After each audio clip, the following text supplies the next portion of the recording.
Road எப்படி பார்த்தாலும் இப்படியே தான் இருக்குது. அவங்களுக்கு ஃபுல்லாக காட்டிகிட்டே தான் இருக்கணும். இந்த ஒரு பெண்டை மட்டும் முடிச்சுட்டு உங்களுக்கு அப்புறம் மேலே போயிட்டு கண்டினியூ பண்ணலாம். அப்படி இல்லை இடையில ரொம்ப மோசமாக ரோடு வந்ததுன்னா அப்போ உங்களுக்கு கண்டினியூ பண்ண முடியுது. என்ன அது அநியாயத்தில் ரொம்ப மோசமாக இருக்கு. இந்த பாறையெல்லாம் வெட்டி எப்படி இந்த மக்கள் இங்கே ரோடு போட்டு இங்கே வந்து குடியேறினாங்கன்னு தெரியலையே. ஏன்னா மக்கள் குடியேறதுக்கு அப்புறம் ரோடு போட்டாங்களா? கொன்று எடுக்க இடமெல்லாம் முரண் தானே இருப்பாரு. என்ன மக்கள் இருக்காங்க.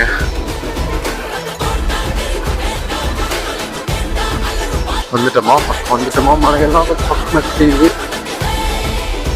ஸ்பீடு பிரேக் வேற அண்டா சைஸுக்கு ஒரு ஸ்பீடு பிரேக்கர்.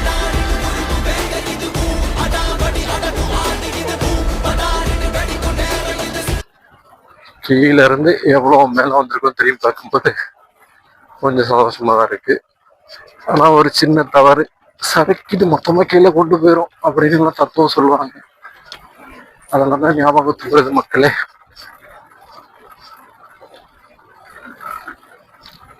சண்டே இந்த காட்டு பையோட சண்டை போட்டுட்டு இருக்கேன் நானு. எல்லாம் கறிக்குழம்பு சாப்பிட்டுட்டு இருப்பாங்க, இன்னும் இல்லைன்னா கறிக்குழம்பு ரெடி ஆகிட்டு இருப்பாங்க.